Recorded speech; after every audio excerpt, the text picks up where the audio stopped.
econômica que leva o cara a mudar. E aí, no meio de uma crise, a gente vai estar nesse problema, não tem jeito. Quer começar? Eu te apresento aqui e a gente vai trocando ideia? Meu irmão, vambora. Aí. Então vamos lá. Então vou começando aqui. Pessoal, muito boa tarde. Recebo aqui um querido amigo, o André Monteiro. Para quem não conhece, o André Monteiro é subtenente da Polícia Militar do Estado do Rio de Janeiro há 26 anos, né? Subtenente do BOPE. Então pode nos contar aí contornos importantes sobre a política ou a não política de segurança no Estado do Rio de Janeiro. Vou até perguntar para ele se nos 26 anos, né? São 26 anos, você começou em 95, né, André? Na polícia foi em 95. Beleza. Antes, eu fui sargento do Exército durante 5 anos.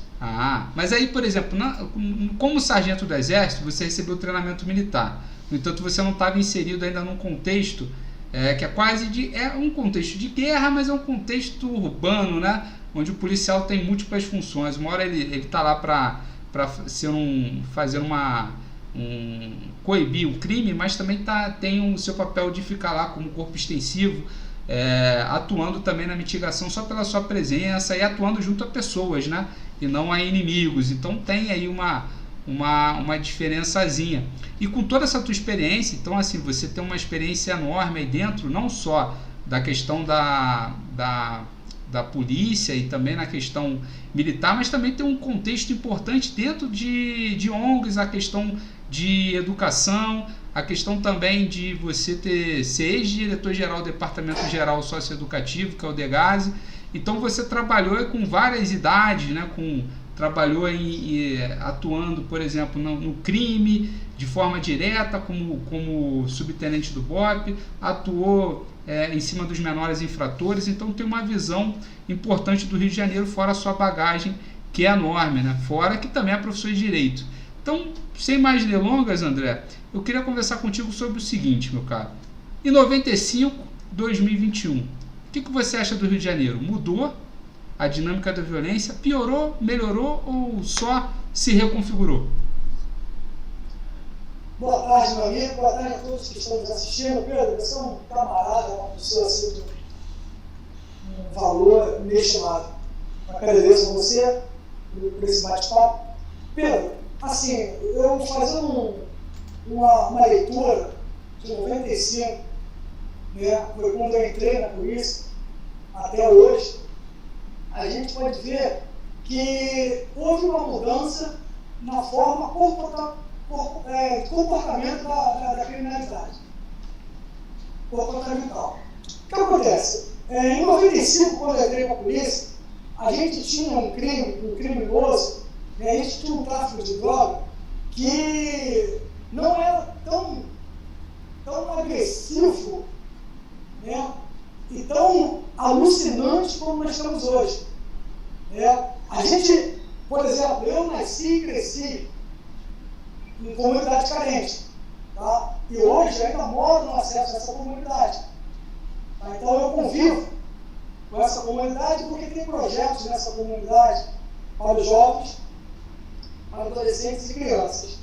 Então o que a gente vê é que hoje, nos dias de hoje, o tráfico de droga, né, a criminalidade, ela se tornou mais glamurosa. Haja vista na rede social o número de jovens, e aí a gente pode colocar tanto homens como mulheres que se envolveram no submundo do crime.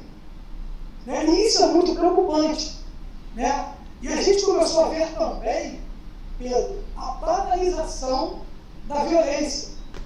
Por que eu digo isso? Porque como morador de comunidade, antigamente, quando havia um tiroteio na comunidade, né, as pessoas entravam para dentro de suas casas, elas saíam das ruas. Hoje não. Hoje, infelizmente, em muitas comunidades, acontece um tiroteio, um combate entre as forças policiais e os criminosos que ali se perpetuam e aterrorizam aquelas pessoas que moram naquela comunidade. As pessoas banalizam essa violência, elas permanecem no mesmo lugar. Eu já vi, eu cansei de ver, né, inúmeras operações que eu realizei, centenas de operações, a gente impulsionando a comunidade, infelizmente, havendo ali tiroteios, traficantes atirando contra nós policiais, e pessoas tomando cerveja no botequim e sentadas nas calçadas, bebendo, como se aquilo fosse uma coisa normal, e isso é muito perigoso. Pedro, essa banalização da violência, ela é muito perigosa André, para a população. E tu acha que isso aí começou a partir de quando? Você tem uma ideia, mais ou menos, de quando começou essa banalização? Olha só, assim, pela minha experiência, né, de policial, isso começa ali pelo final da década de 90, entrando em 2000. Sim. Tá? A gente começou a ver um recrudescimento, né, da criminalidade. Sim. Aquele criminoso, ele não apenas está preocupado em vender a sua droga, não. Ele está preocupado em combater. Ele quer o combate. Sim. Ele quer causar a violência. Haja visto, né, e todo mundo viu isso acontecendo, até por causa disso, que o projeto do PP ele começou a ser projetado, né, ele começou a ser estudado para ser implementado, quando começou os traficantes saírem de suas comunidades e começarem a atirar fogo em ônibus, né, e eles desceram mesmo dos famosos bondes dos traficantes, que praticamente eles patrulhavam as ruas dos bairros aqui do Rio de Janeiro. Então, assim, em determinada hora, ninguém mais ficava nas ruas, porque sabia que a partir daquela hora, daquele instante, começava a circular pelo município do Rio de Janeiro, principalmente, os bondes de traficantes. Ô André, tu falou um negócio interessante, né? Porque tem essa questão, esse contorno, né, do 90 com os anos 2000. Sinceramente, eu não sei o quanto teria que a gente ver um índice, né? A gente tem aquele aplicativo onde tem tiroteio, e a gente teria mais ou menos, se a gente conseguisse esse aplicativo até dos anos 90, a gente veria, né? Sinceramente, eu não sei quando começou de forma mais intensiva essa questão de combate entre o crime organizado, uma força quase paramilitar, e as forças de segurança, tanto PM e as forças especiais da PM, como o BOP, que você faz parte, como também Polícia Civil e outras forças de segurança. Sinceramente, eu não sei se era muito comum nos anos 80, se passou a ser mais comum nos anos 90, e se de repente aquela dinâmica passou a ser algo cotidiano na vida daquela comunidade. E aí explica em parte essa história que você contou. Antes as pessoas tinham medo, depois passou a ser algo corriqueiro. O cara continua no bar ali bebendo, enquanto o tiroteio está comendo solto, porque, vou até dar um exemplo, né? O tiro de fuzil não adianta o cara estar em casa ou não. A gente sabe que o fuzil está na mão dos dois lados, né? Ainda tem essa questão. A gente está falando, outro dia eu estava vendo aquele delegado da Polícia Civil aqui de São Paulo, que faz umas operações e filma sempre as operações, ele falando, por exemplo, dessa questão do tiroteio de fuzil, que ele consegue varar uma construção, principalmente uma construção de alvenaria, que não é concreto armado nem nada, e pegar pessoas, às vezes, na sua própria residência. Teve até um caso triste aí de um garotinho que acabou sendo acometido por uma bala de fuzil aí.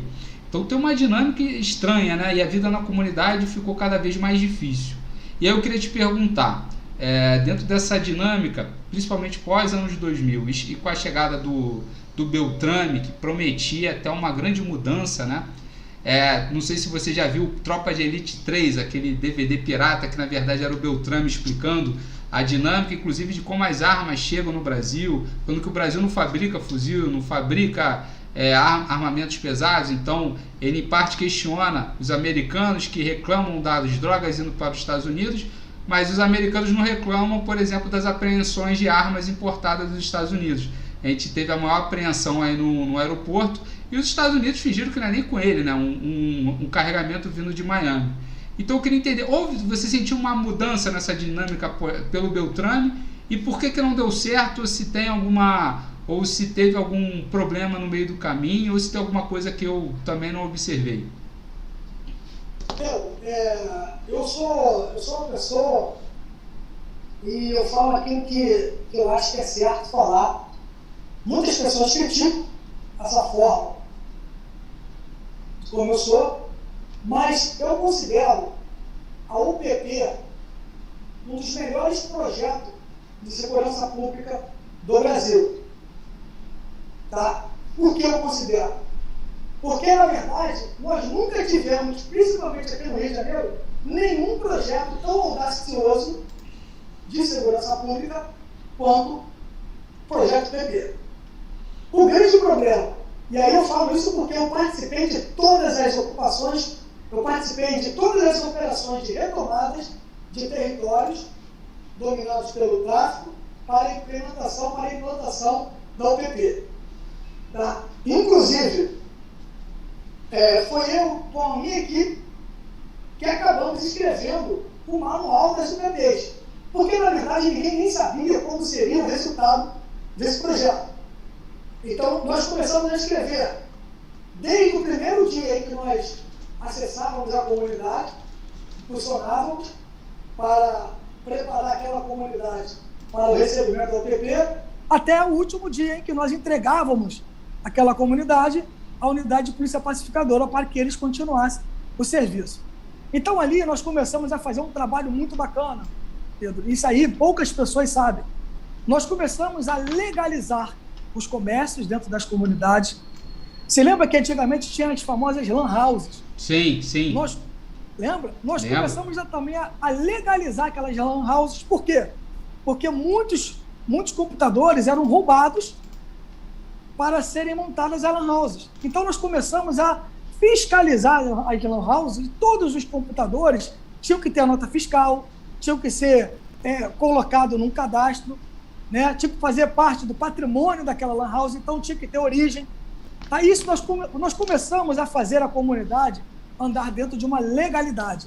Sim. Nós levamos o SEBRAE, nós levamos todas as entidades voltadas para a legalização de comércios, né? Levamos a FIJAM, levamos tudo para dentro das comunidades e começamos ali a ensinar e a mostrar aos comerciantes, donos de bares, donos de padaria, donos de mercadinhos, que era muito melhor eles trabalharem de forma legal, porque eles teriam muito mais vantagem. E aí nós conseguimos levar para dentro das comunidades o CNPJ para o mercadinho, o CNPJ para a padaria, e eles começaram a ver como era bom existir. Sim. Eles passaram a existir.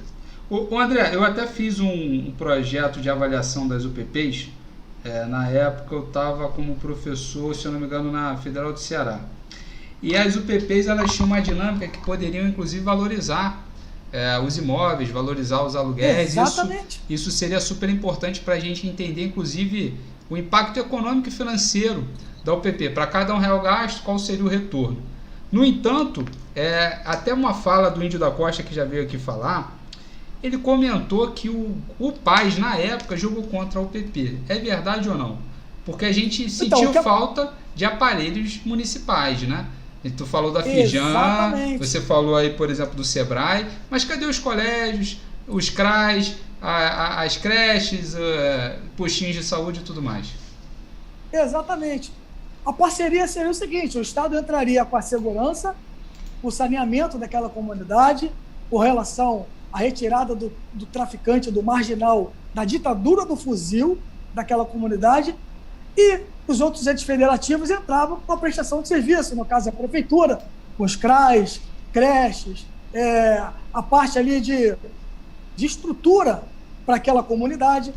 Só que isso não aconteceu, Pedro, isso não aconteceu. E aí, todo o projeto UPP ficou na mão apenas da Polícia Militar, Sim. que não tinha condições de arcar com todo esse projeto e todas as necessidades daquela comunidade. Tanto é que a Polícia Militar levou para dentro da comunidade um esporte que muitas vezes o professor era o próprio policial, né, formado em educação física.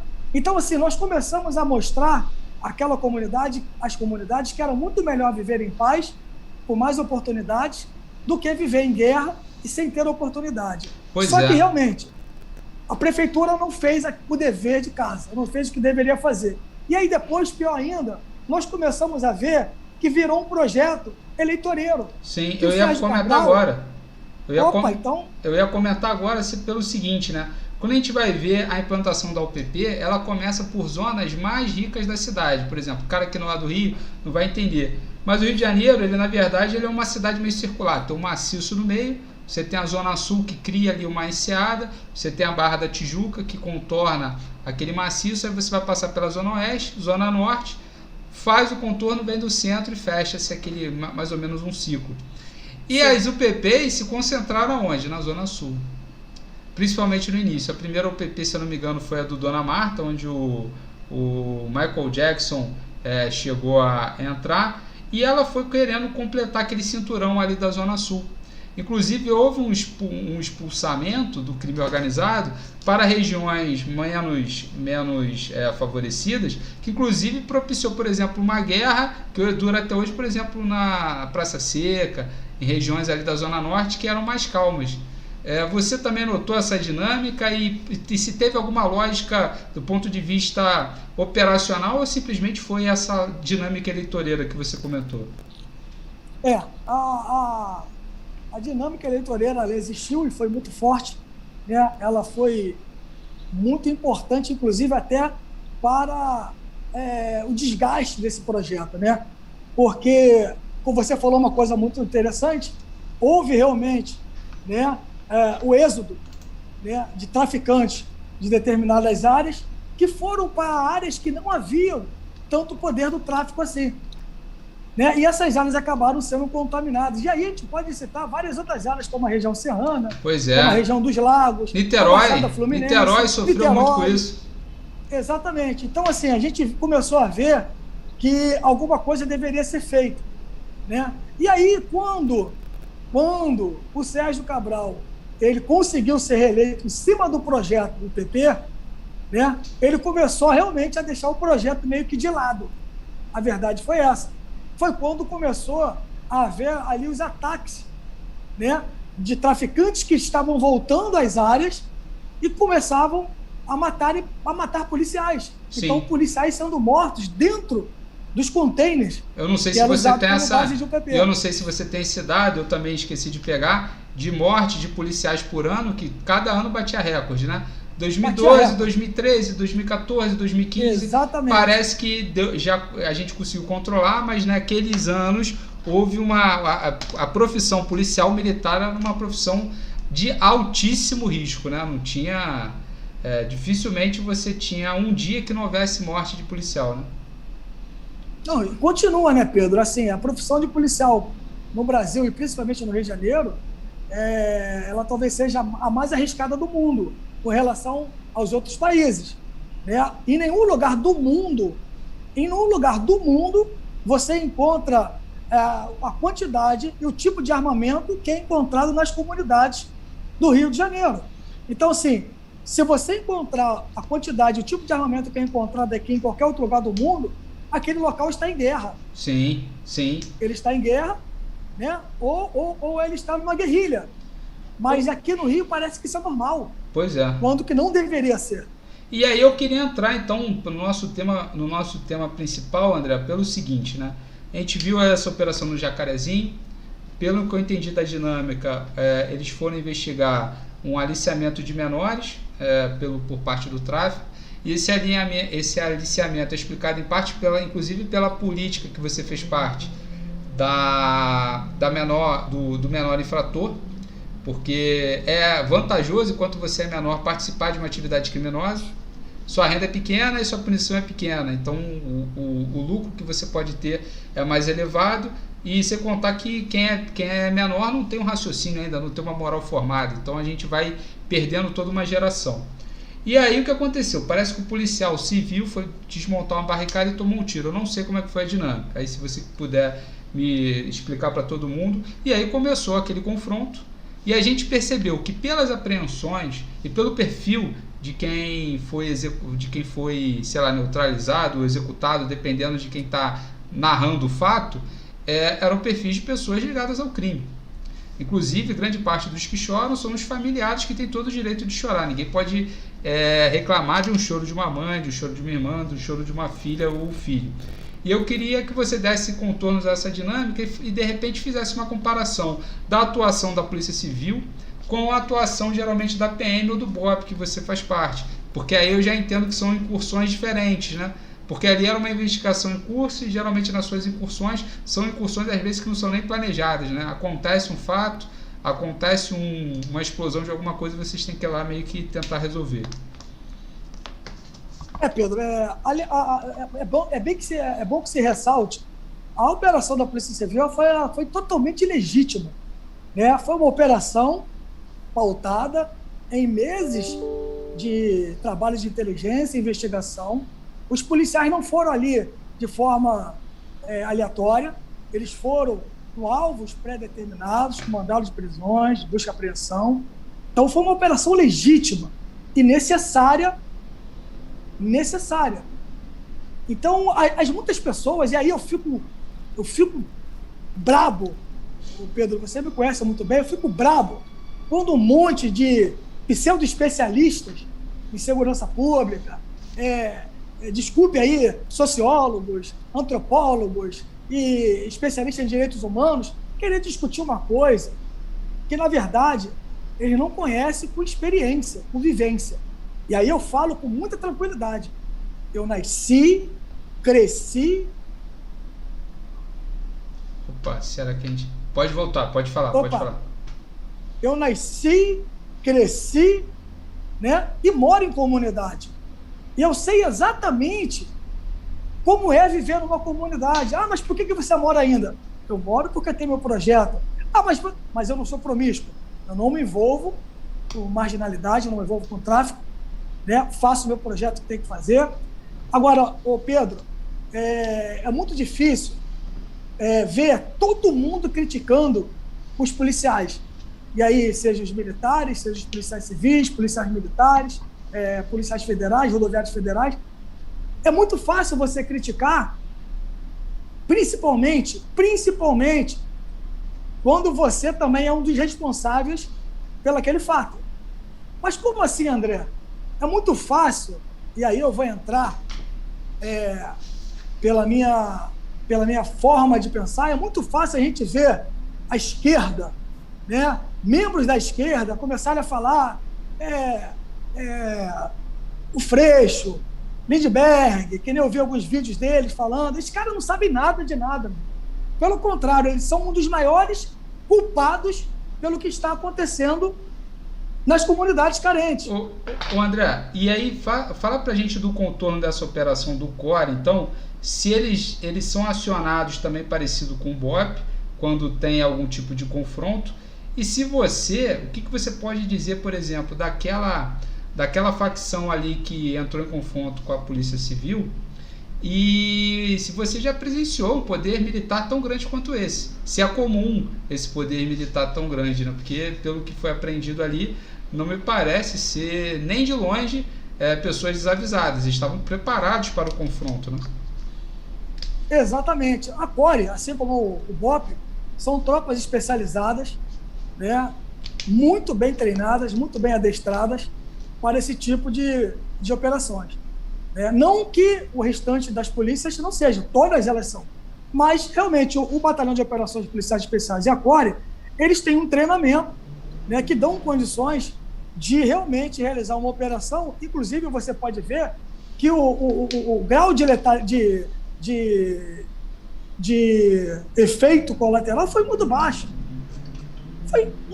Nós perdemos ali o nosso policial civil, que foi realmente lastimável, um policial trabalhador. Eu até perguntar a dinâmica, né? Porque eu não sei se a COR entrou depois que o policial foi alvejado, né? Eu não sei. Me parece Na verdade, foi entradas simultâneas. Ah, tá. Quando a gente opera entrando por diversas vias ao mesmo tempo. E nessa via ele teve que desembarcar para tirar uma barricada, foi quando ele tomou um tiro.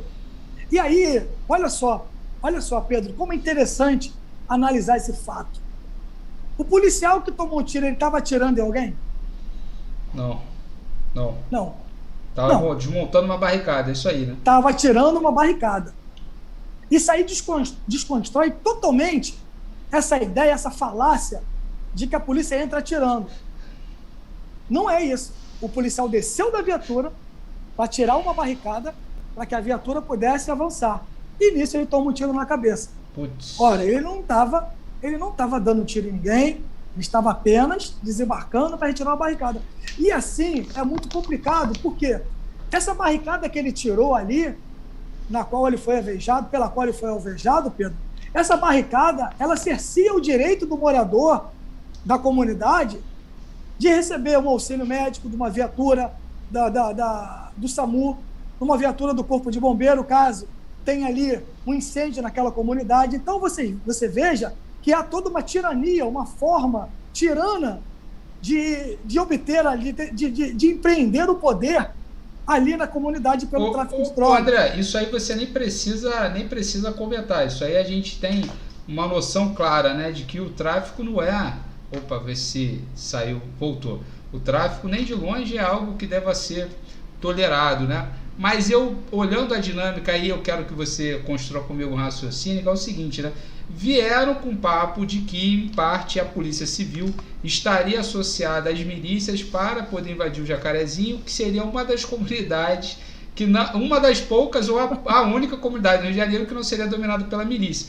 Quando, na realidade, quem entende um pouquinho, olha que eu sou professor de economia, entende um pouquinho, sabe que, na verdade, as milícias são presentes massivamente na Zona Oeste, onde você teve uma expansão ali, um zoneamento urbano, um polo diretor na cidade do Rio de Janeiro, que expandiu a cidade para a Zona Oeste. As milícias foram lá, quando você pega o mapa de políticas públicas, há um vazio tremendo do poder do Estado na Zona Oeste. O número de delegacias por quilômetro quadrado na Zona Oeste é infinitamente menor do que na Zona Norte, e nem que se compare com a Zona Sul e Centro.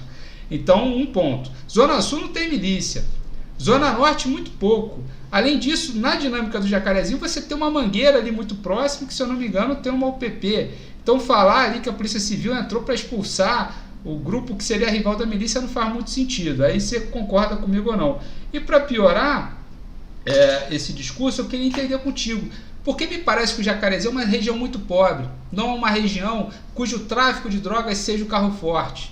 Pela dinâmica ali da sociedade, pela dinâmica ali, eu não vejo ali pessoas parando para comprar drogas ali, eu nunca ouvi falar desse fato.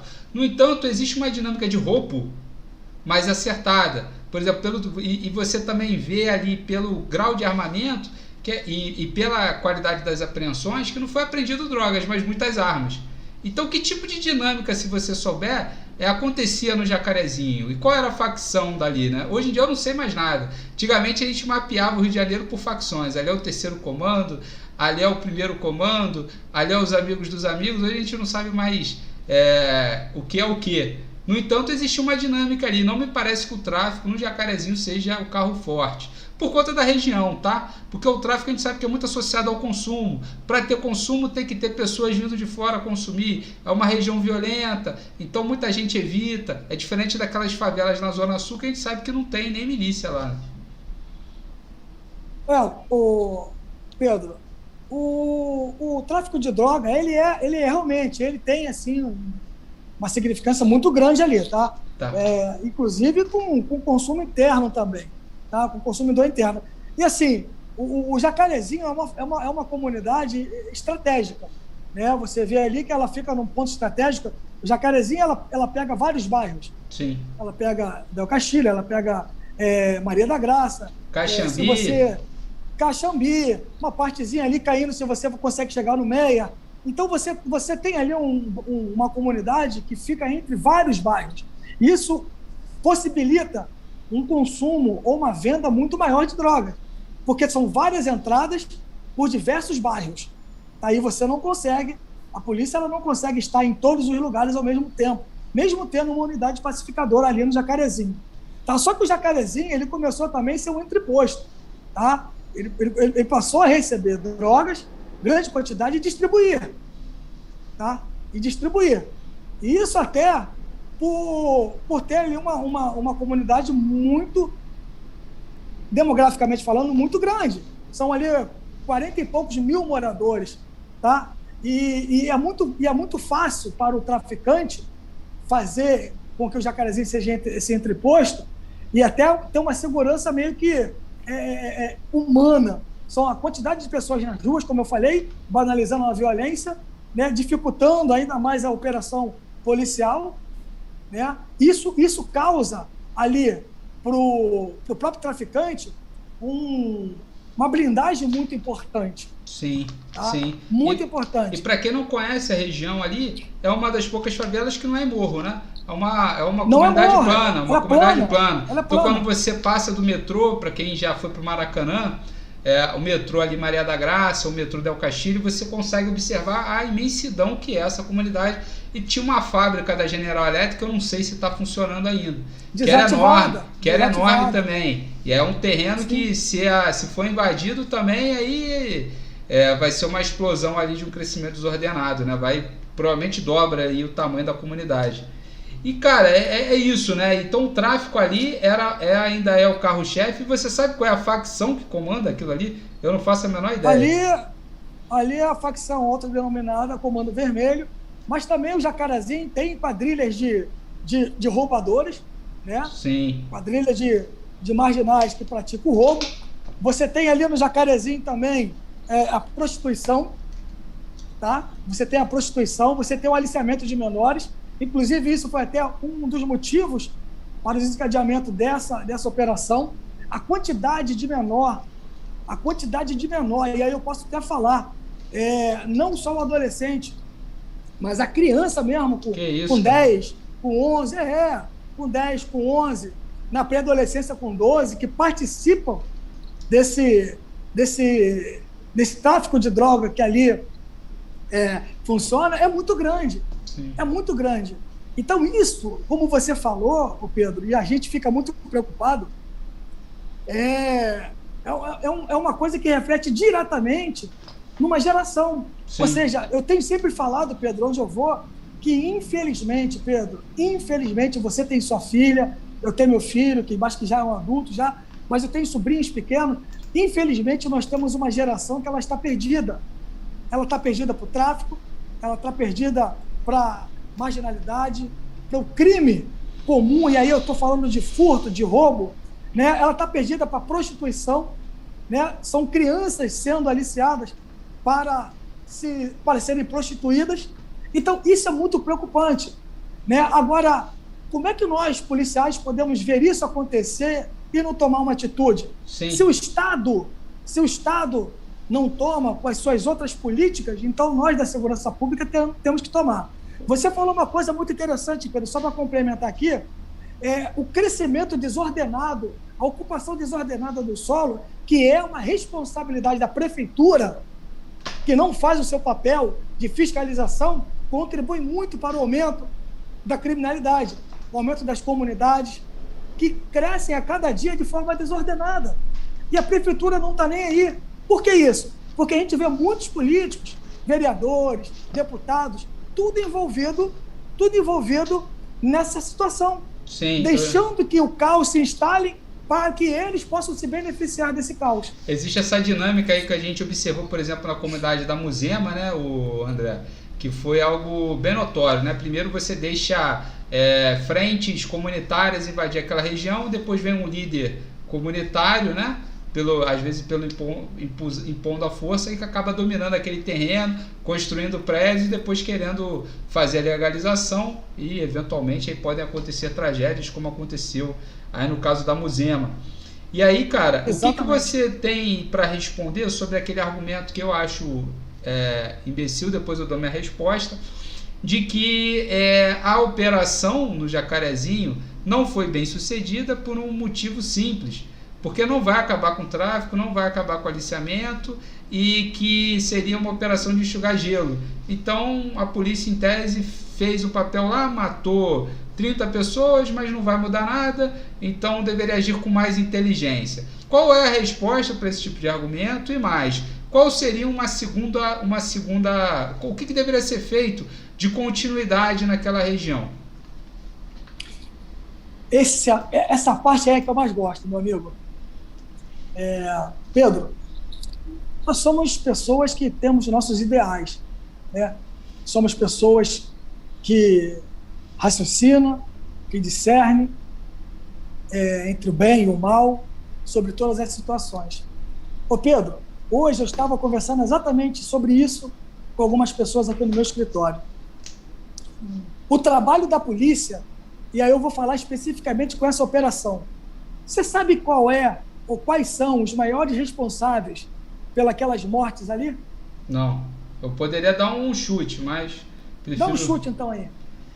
Para mim é quem está financiando o crime, né? Então, o principal responsável ali é quem, por exemplo, vai ao Jacarezinho, por exemplo, fazer como você falou, aliciamento de menores, né? Eu estava até pensando que estavam prostituindo menores ali. Imagina um cara que vai lá consumir prostituição infantil. Mas também tem isso. Tinha isso também. E isso é algo inominável. A questão de venda de drogas em si também é algo bastante complicado, porque o nosso poder público, de forma muito esquisita, liberou o consumo da carga penal. Então, se você é consumidor, você ainda fala, sou consumidor, mas o vendedor apanha. E aí é o seguinte, meu caro, na verdade, é justamente o contrário. Quem vende tem uma lógica econômica que às vezes ele não é um criminoso, ele está querendo se aproveitar. É um criminoso que eu digo assim, cometer atos violentos. O cara que vende uma droga, caso ela seja legalizada, como a gente vai nos Estados Unidos, é um cara, um comerciante normal, mas o usuário em si que é o problema. E quando a gente vai ver na literatura de casos de maiores libertações das drogas, o maior caso é a China. Mao Tse Tung pegou uma população com quase 300 milhões de viciados em ópio. Sabe como ele acabou com o vício em ópio? Matando o usuário. A gente quer isso? Não. Não sei. Mas é assim que se vira. Você não consegue coibir, porque o cara que está na venda ele tem uma lógica econômica. O cara que está no consumo, a lógica dele é completamente diferente. É um cara viciado, é um cara que não consegue se livrar daquilo. Então há culpados, e inclusive o poder público, por colocar essa dinâmica. Imagina, você entra numa comunidade para comprar uma droga de um menor, você não tem responsabilidade nenhuma. Isso é usuário. Porra, tranquilo. Não pode ser assim, na minha visão. Não, a tua visão é uma visão lógica, porque o que acontece? Olha que coisa louca. Eu chamo isso de uma insanidade. Tá? Você descriminaliza o uso da droga, mas não a venda. Eu não estou dizendo que eu sou a favor da descriminalização da venda das drogas, não. Pelo contrário.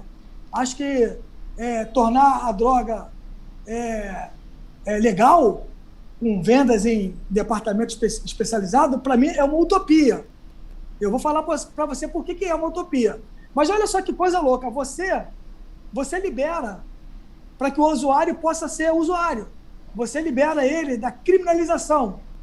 Você libera ele do cerceamento, da punição. Tá? Podia até falar, o André, se está liberado mesmo ou se ele é pelo menos fichado, né? Porque pelo que eu entendi tem uma história lá. Você vai ter um termo circunstanciado. Sim. E acabou. Ou seja, tacitamente, você pode consumir a droga, tá? Mas como que eu te autorizo a consumir a droga, tá? E aonde você vai comprar essa droga? Porra, não faz sentido. Isso aí André, isso aí é maluquice. Na verdade, André, é uma insanidade. Isso é maluquice. Ou libera geral. Eu tenho uma opinião um pouco contrária aí da sua. Eu acho que drogas deveriam ser todas tratadas de maneira igual. Cigarro, bebida alcoólica, a maconha, só não proíbe crack. Tudo. Ou proíbe tudo, ou, na minha visão, como seria difícil proibir, o que eu falaria? O consumo é liberado só em ambiente privado.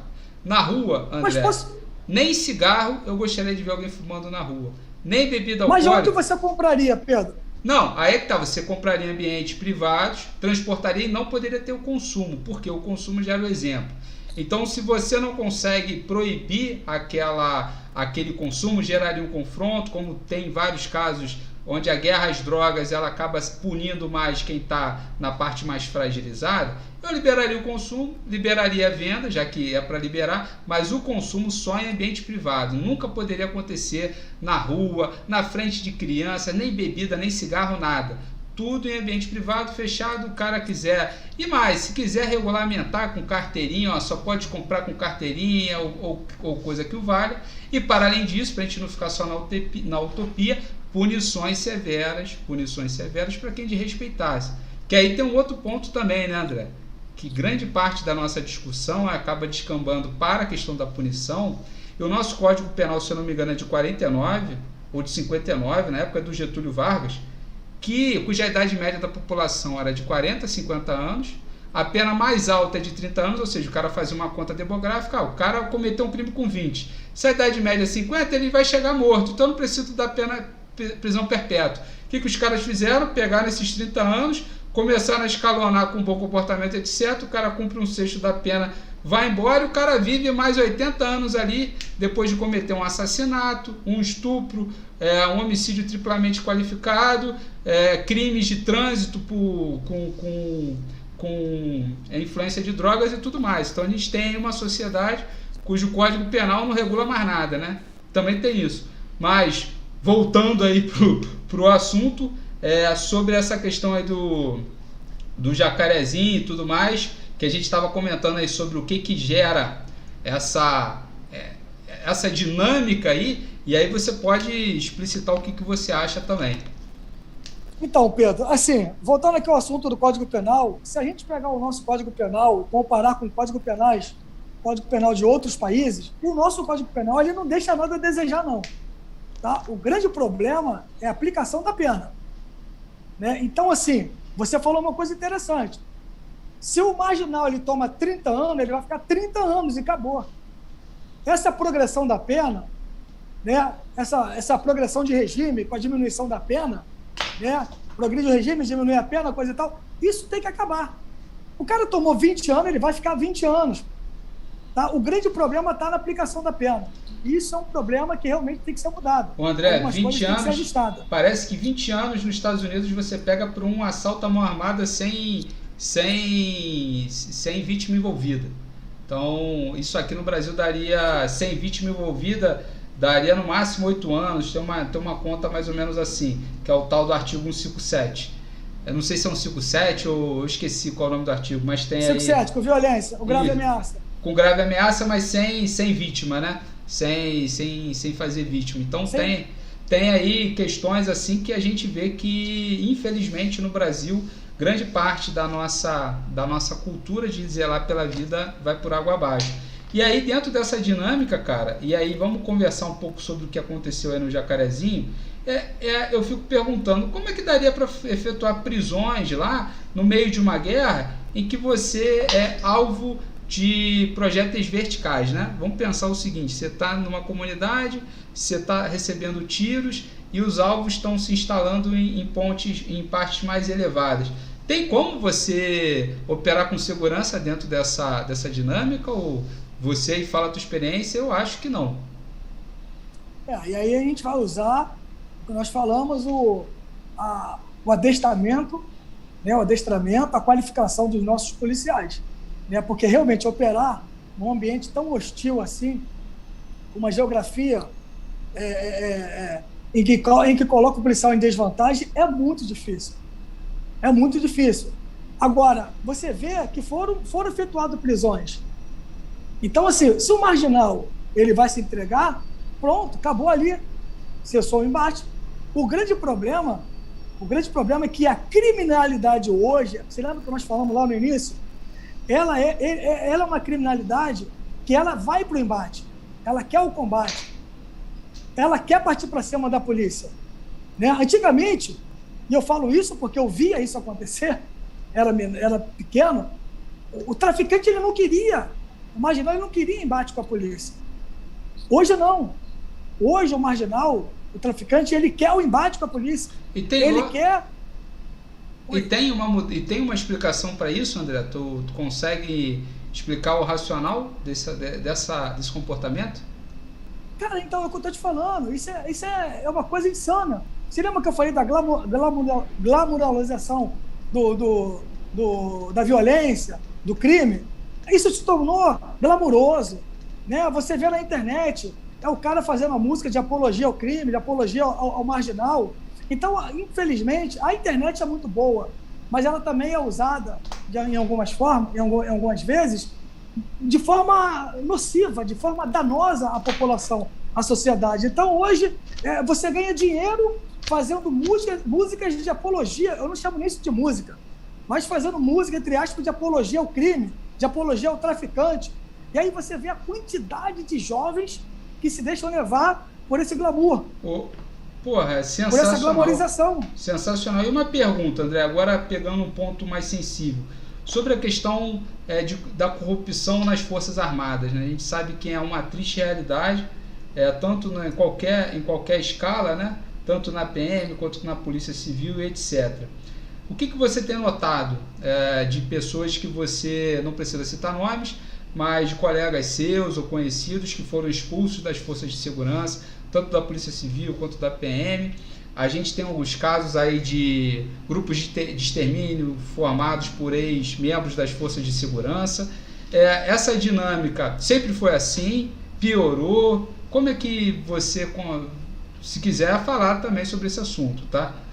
Não, a gente fala... Olha, eu sou muito tranquilo, né? Tá. Eu sou muito tranquilo para falar dessas coisas, eu não tenho milindre para falar disso. Tranquilo. A corrupção, Pedro, ela está em todo lugar. Tá? A corrupção está em todo lugar. Ela está no meio policial, ela está no meio da educação, ela está no meio da saúde.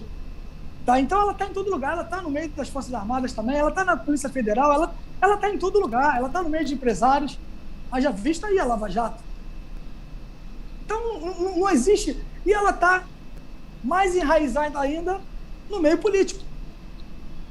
Tá? No meio político. Então, assim... É o que eu venho falando. Se lembra lá no início eu falei assim, quais são os responsáveis pelas 27, 28 e 29 mortes? Pode crer. Sabe quem são? Os maiores responsáveis? Fala. Os políticos. Os políticos. A corrupção política. A corrupção na política. Tá? A corrupção na política, porque a gente sabe como é que funciona tudo isso. É o político que é envolvido ali na milícia, é o político que é envolvido ali com o tráfico, é o político que tem como reduto aquela comunidade. Tá? Então, isso é muito perigoso, Pedro. Eu falo as coisas abertamente, eu não tenho milímetro. Então, hoje, a polícia militar, a polícia civil, a polícia federal, a polícia rodoviária, eles trabalham limpando uma sujeira que foi feita pela corrupção na política, que foi feita por políticos inescrupulosos. E eu posso falar o seguinte, não foram políticos que viraram bandido, não, foram bandidos que viraram políticos. É isso aí. Eu acho que esse é um ponto que você tocou fundamental. E aí eu queria te colocar, cara, é o seguinte, eu me lembro que na gestão do Beltrame, do Cabral, foi feito um grande concurso aí para a PM do Rio de Janeiro. E eu não sei de cabeça, mas eu tenho um número aqui de mais ou menos de 7 mil a 20 mil PMs convocados nesse concurso. Parece que foi um concurso único, alguma coisa assim, lá no ano de 2013, alguma coisa assim, 2014. Em que parte, acho que não teve mais um outro concurso, então eu não sei sobre o nível de aproveitamento desses caras lá dentro, ou se você reparou alguma mudança nessa geração. Por exemplo, se vocês entendem que a geração de novos PMs é melhor, é pior, é igual, ela entra com uma outra cabeça, e qual seria, você está aí 25 anos de polícia militar, e qual seria aí uma comparação, se isso for cabível, óbvio, né? Não, o que acontece o que nós precisamos, nós batemos um papo sobre isso em 2018, lá no Nova América, lembra? Lembro. 2018. O que está faltando para a gente, Pedro, eu sei, tenho certeza que você concorda com isso, é uma política de Estado. A gente precisa acabar com essa política de governo, porque vem um governador e ele toma as decisões mais favoráveis ao seu governo. Sim. Mas ele não está nem um pouco preocupado com o que ele vai deixar como legado, né? Como legado. E nessa questão de geração, tu acha que teve mudança, cara? Desses novos PMs que foram entrando, então, sobre sonhos, padrões de consumo, né? A gente não... O que nós podemos observar é que nós temos uma gama de policiais que adentraram a polícia militar com um grau, né, de escolaridade bem superior aos que haviam entrado em anos anteriores, né? E isso é muito bom, tá? Isso é muito bom, a sociedade ganha com isso, né? Temos muitos policiais hoje formados em nível superior, e isso é muito bom. O que eu acho é que a gente não pode ter, né, essa diferenciação de cursos para cursos, ou seja, no curso de 2010 foi feito assim, dessa forma, foi tantas horas de aula, isso. E agora, porque nós precisamos de mais policiais nas ruas, vamos diminuir o prazo do curso, vamos diminuir o tempo. Isso não pode haver. Sim, eu estava falando da questão Isso não pode haver. Para quem não entendeu, você está falando da formação, né? Do curso de formação, Isso. que o cara entra, às vezes, na atividade policial com pouquíssimas horas de tiro, pouquíssimo treinamento e tudo mais. Você notou isso não é culpa do policial, não. Isso não é culpa do policial, isso é culpa do Estado. Sim. Isso é culpa do Estado. E aí a gente começa a ter um grande problema, né? Que é alguns policiais que, infelizmente, não conseguem se adaptar à profissão de policial, porque não é uma profissão fácil, é uma profissão muito difícil. Então, eu acho que se nós tivéssemos mais tempo para treinar nossos policiais, né, para que eles pudessem passar ali no curso, mais tempo no curso, tendo mais instruções, inclusive instruções voltadas para legislações, tá? Direito administrativo, direito penal, direito de processo penal, direito constitucional, que pudesse dar a ele também uma gama de conhecimento muito melhor para que ele pudesse servir melhor a população, a sociedade. Isso seria o nosso sonho. O nosso sonho. O que não pode é governadores fazerem políticas de segurança voltadas para o seu governo, porque isso vai gerar lá na frente um grande problema. Sim. E foi o que aconteceu.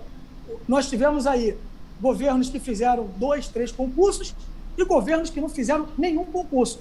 E o que aconteceu? Uma defasagem no efetivo da Polícia Militar, da Polícia Civil. Também, e você já tinha reparado essa defasagem tão grande quanto agora, que a gente está vivendo um caos econômico aí no estado do Rio de Janeiro, ou já teve anos que foi parecido aí durante a tua trajetória? Não, essa defasagem já vem de muito tempo, tá, Pedro? Ela já vem de muito tempo. Uma defasagem no efetivo da Polícia Civil, da Polícia Militar, do Corpo de Bombeiros, da Polícia Penal, do DEGASE, que trata dos menores infratores. Então, assim, os governos não se preocuparam, tá, com a reposição dos funcionários. Não se preocuparam com a reposição de servidores, principalmente na segurança pública. Eita. Não vou nem falar da educação, da saúde, porque foi geral. Isso aí é uma pane geral. E aí, cara, dentro dessa lógica, a gente está falando aí de não só uma mudança de perfil demográfico, né? Você falou aqui, ó, de policiais, agora com ensino superior, mas com menos treinamento, e ao mesmo tempo eu não sei qual a ambição do pessoal, né? A gente sabe que a carreira militar é uma carreira com muita disciplina, com hierarquia, com linha de comando, é uma carreira difícil, que o cara tá lá, mais ou menos, ele tá lá à disposição 24 horas por dia. E muita gente aí pode não se adaptar de uma forma fácil ou difícil. E ao mesmo tempo que você tem disso de um lado, do outro você observa que a vida do policial nas ruas está mais fácil ou mais difícil? Porque aí, se for as duas coisas, a gente está falando do pior dos mundos, né? Que a gente está falando, ó, temos menos treinamento, pessoas às vezes com perfil, com uma boa escolaridade, mas que não conseguem se adaptar, e do outro lado a vida do policial, cara, cada vez está pior. Do ponto de vista de atuação nas ruas, o que você acha disso? Pedro, você é professor. Sim. É isso? Se você trabalhar além daquilo, tá, que você consegue para render bem, o que vai acontecer? A produtividade cai, não tem jeito. Exatamente. Então, nós temos policiais hoje trabalhando numa escala muito ruim, policiais trabalhando longe de suas casas, policiais que estão tendo seus horários de folga, né, prejudicado, né, junto à sua família, policiais que não têm condições de ter aquele tempo ali de lazer com a família, cuidar dos seus filhos. Então, isso é muito ruim. E isso reflete diretamente na população. Então, a gente precisa resgatar a dignidade dos nossos policiais, seja de qualquer força civil, militar, de bombeiros também, a Polícia Penal, o DEGASE. Nós precisamos resgatar a dignidade desses policiais, dando a eles melhores condições de trabalho, né? Você vê hoje o Rio de Janeiro se encontra na recuperação fiscal, né? E isso fez com que os salários fossem congelados. Então, você vê uma inflação que cresce, né? Uma inflação que cresce e um salário que não acompanha. E isso é muito ruim para o policial, e isso é muito ruim para qualquer funcionário público. Eu estou falando só de funcionário público, nem de trabalhador da iniciativa privada. Mas isso é muito ruim, e isso acaba refletindo na prestação de serviço, né? com maestria a população. Então nós precisamos rever tudo isso. Isso tem que ser revisto pelos nossos governadores, pelos nossos parlamentares, porque do jeito que está, toda a nossa sociedade perde, ela sofre. Ô André, e agora um último ponto aí para finalizar. A gente tem observado o lançamento de candidaturas de profissionais ligados às forças de segurança. Então temos aí militares do Exército, figura do Bolsonaro é um exemplo, militares das forças de segurança e um perfil até mais jovem, né? Eu não vou denunciar a sua idade aqui para a rapaziada aí, para ninguém ninguém fazer uma crítica aí, falar, vovô André, mas temos aí 26 anos de idade, então vamos lá. Temos pessoas jovens, a gente tem o caso aí do PM que foi preso aí na questão do STF, com uma atuação até meio estranha, né, do ponto de vista de embate com o STF e tudo mais. Não quero comentar sobre o caso dele, mas só dando um exemplo, era um cara novo, era um soldado da PM, e temos um outro soldado da PM também, e assim, de forma mais notória, que corre nacionalmente, que foi o caso do Daniel Silveira, que é esse que eu estou citando, e o caso do cara que pode ser até seu filho, que é o Gabriel Monteiro. Não faço a menor... Existe uma semelhança aí, cara, eu não sei quem se tu andou lá pro São Gonçalo lá, alguma época aí, mas existe uma certa semelhança. Então são figuras jovens que saem das forças de segurança do Estado do Rio de Janeiro, da Polícia Militar, e que estão alçando a carreira política. O que você tem a dizer sobre isso, essa galera jovem que tem chegado? Se eu não me engano, esse Daniel Silveira deve ter no máximo 4 ou 5 anos de Polícia Militar. O Gabriel Monteiro também deve ter 2 ou 3 anos de Polícia Militar. São pessoas que não passaram assim por promoções na carreira, não ficaram lá durante muito tempo, mas se conseguiram colocar no cargo público. Não é bem o seu perfil. Então, assim, não sei se você se sente à vontade de comentar, mas o que você tem a dizer sobre isso? E se isso passa no radar, e se vocês têm percebido isso no radar, principalmente da galera mais nova, né? Bom, Pedro, eu acho que isso é bom, tá? Isso é salutar. O Daniel Silveira, um amigo, tá? Um amigo. Convivemos juntos, fizemos campanha juntos. Eu vim candidato ao governo do Rio de Janeiro, né? Ele veio deputado federal. Estivemos juntos em vários lugares. E, assim, como você falou, é inexplicável, né? Como a Câmara dos Deputados não consegue romper esse laço, esse liame com o STF, né? Porque fazer com que um deputado federal passasse pelo que ele passou apenas por criticar o STF é realmente uma prova de fraqueza, tá, da Câmara dos Deputados. Eu vejo dessa forma. Agora, por que tem essa fraqueza, eu não sei. Tá. Por que há essa promiscuidade, aí eu não vou nem entrar nesse meandro aí. Isso é um ponto legal. E aí, essa outra galera, por exemplo, o Gabriel Monteiro aí? O Gabriel Monteiro, um jovem policial, que também eu acho que é interessante o trabalho que ele está fazendo, tá? É um garoto que vem mostrando aí, né, os bastidores, né, de uma política que a gente não gosta, que é aquela política do toma lá da cá, aquela política mentirosa em que engana a população. Ele está fazendo um trabalho bacana, né? Acabou tomando puxão de orelha aí da Câmara dos Vereadores, porque eles nunca viram o vereador fazer o que ele está fazendo, eles não passaram por isso, né? Por esse vexame de estar sendo descortinada a Câmara dos Vereadores e alguns vereadores que viveram durante muito tempo dessa forma que nós falamos lá no início, do toma lá da cá, nas comunidades, daquelas assistência, programas assistencialistas fanfarrões, né, de enganar a população, mas nenhuma política afirmativa. Ele está mostrando isso aí. Eu acho isso muito interessante.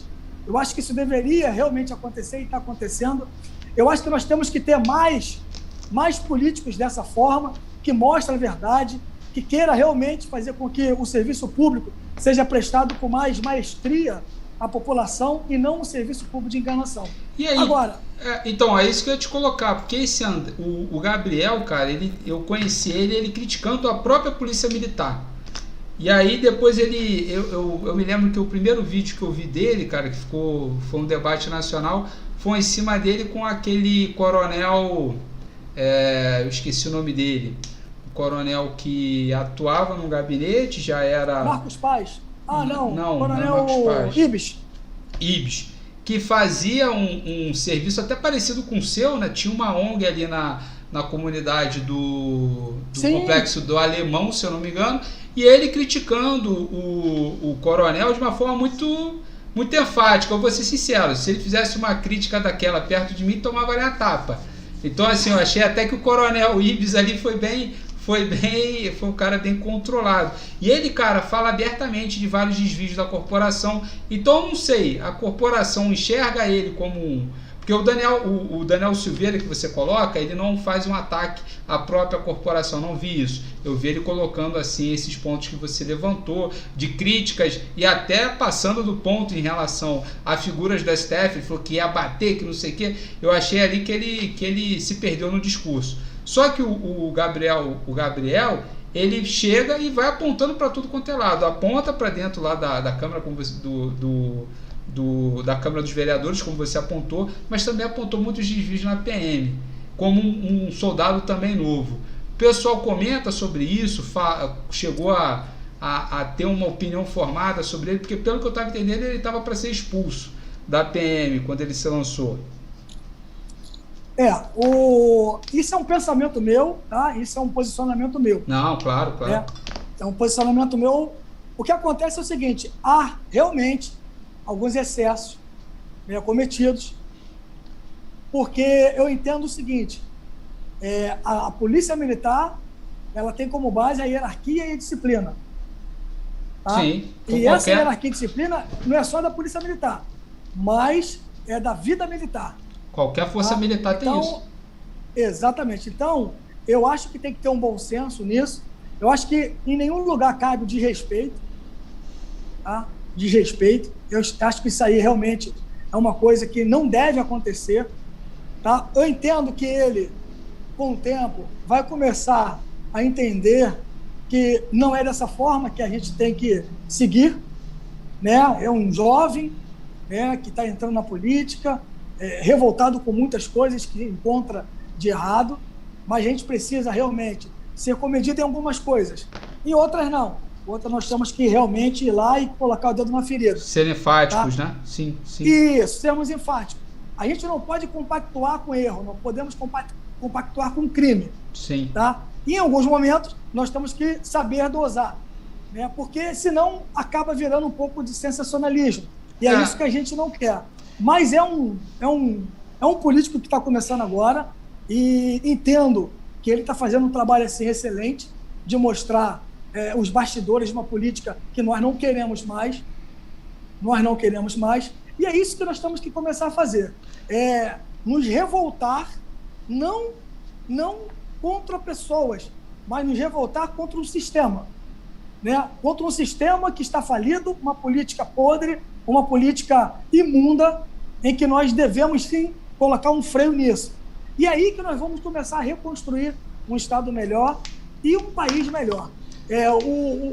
Por exemplo, o nosso presidente Jair Bolsonaro, tem pessoas que discordam, tá? E aí é de cada um, mas eu entendo que ele está fazendo um excelente trabalho, um excelente governo, quando ele chega e fecha as torneiras do cofre do país e não deixa que esse dinheiro venha se desviar. Isso é muito importante, coisa que ainda não aconteceu aqui no Rio de Janeiro.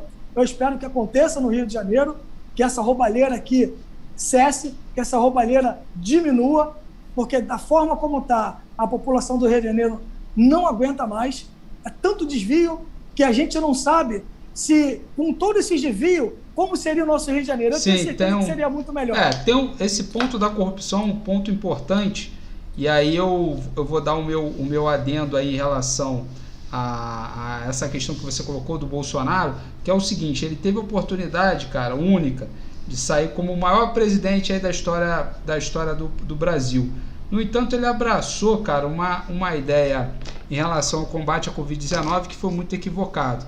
Acabou cometendo aí várias vários desvios aí em relação à conduta nessa pandemia que eu, na minha visão, eu não consigo perdoar mais.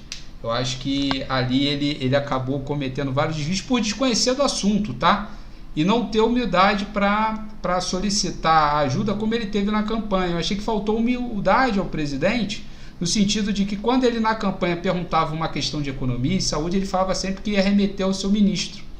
E na hora de fazer a gestão, ele acabou assumindo para si responsabilidades sem o conhecimento. E a gente tem visto aí essa confusão. Mas aí só para a gente finalizar, cara, quero agradecer muito a sua participação, foi muito bom, desculpa o palavrão, mas eu achei sensacional. Só para te dar um dado aqui, temos aí 46 a 47 espectadores aí juntos com a gente. Depois aí esse vídeo vai ficar lá no canal e a gente vai poder comentar em uma nova etapa. E eu queria que você fechasse a nossa live então, comentando se você tem, o que você acha, né, sobre o futuro aí do Rio de Janeiro, e aí pode falar tanto de estado quanto de município. Se quiser falar sobre os seus projetos, André, fica à vontade aí, te dou toda a liberdade do mundo. E outra coisa, primeiro, tem solução ou não tem solução esse Rio de Janeiro, André? Porque de fato, como a gente tinha comentado logo no início, já são 7 ex-governadores presos ou com inquéritos policiais nas costas. Então não me parece que seja uma tarefa tão fácil assim, mas eu torço que todos que tenham um coração limpo, uma boa vontade e conhecimento e preparo sejam exitosos nessa tarefa. Obrigado mais uma vez e fique o tempo à vontade aí para falar o que você quiser, meu camarada. Pedro, eu que agradeço primeiramente a Deus, né, e a você por essa oportunidade de estarmos batendo esse papo. A gente está cansado, né? A gente está cansado dessa podridão. A gente está cansado dessa política corrupta, a gente está cansado desse mesmo grupo político dominando o Rio de Janeiro durante décadas. Né? É o mesmo grupo onde mudam só as peças, mas o grupo que está por trás disso tudo é o mesmo. Eu acho que a população do estado do Rio de Janeiro não aguenta mais e não merece esse tratamento ultrajante. Né? Você vê, amanhã eu vou estar falando sobre educação, num debate também. Eu fui o criador, né? Eu idealizei e implementei as escolas cívico-militares do estado do Rio de Janeiro. Né? Implementamos 11 escolas em 10 municípios diferentes do estado do Rio de Janeiro. Né? E a gente vê que não há, por vontade política, né, o interesse de ter uma educação de qualidade no estado. Né? A gente sabe disso. Quando você tem um secretário de educação que tem escolas particulares, universidade, você já viu que não há interesse que a escolarização pública ela seja de qualidade, porque senão vão perder alunos em suas escolas particulares. E quando eu implementei essas escolas, Pedro, não sei se você sabe, eu coloquei 5 matérias na grade curricular dessa escola. Eu coloquei direito civil, direito penal, direito constitucional, direito administrativo e ética. Para que isso? Para que a gente pudesse formar verdadeiros cidadãos. Pessoas com conhecimento dos seus direitos, mas também de seus deveres. E é assim que nós formamos cidadãos. E é assim que a gente vai conseguir formar uma nova geração comprometida com aquilo que é certo, com aquilo que é honesto, com aquilo que é transparente. Então, assim, tudo isso que nós queremos fazer, tudo isso que nós queremos ter, que é uma sociedade melhor, ela vai passar pela educação. Ela vai passar pela educação. E a gente sabe que no nosso país, principalmente no nosso estado, isso é colocado em último plano. Né? Quanto mais ignorante o povo, melhor, para que eles possam dominá-los. Então, assim, a gente precisa mudar essa situação, nós precisamos, sim, acabar com essa política do toma lá da cá, essa compra de votos, e eu quero falar para todo mundo que está nos assistindo, o político que ele vence uma eleição comprando o seu voto, ele não tem compromisso com você, ele já pagou pelo voto. Sim, é isso aí. Ele já pagou pelo voto. Já está pago pelo voto, então é isso. Já está pago pelo voto. Então, assim, vamos pensar em qual estado que nós queremos viver. Como é esse estado? Vamos visualizá-lo. Vamos criar em nossa mente assim o estado que nós queremos viver, para que a gente possa brigar, lutar por esse estado. É o que eu peço às pessoas, que pensem muito bem no que você quer para o seu amanhã. Perfeito. Porque da forma como nós estamos indo, Pedro, o amanhã não terá nada de bom para a gente. Ô André, tá? Perfeito. Muito obrigado. Vou te convidar então para a gente conversar depois sobre educação, que é um papo que eu acho muito mais agradável do que o nosso papo, mas que é super necessário também. A gente teve que falar sobre esse assunto. Eu acho que quem nos ouviu teve uma aula aí com o mestre André sobre a questão da política de segurança e tudo mais. Obrigado mais uma vez. Está feito o convite então para a gente tratar de educação mais lá na frente. E é isso, meu irmão. Beleza, Pedro. Vamos deixar a glamorização do crime de lado. Tá? Vamos esquecer isso.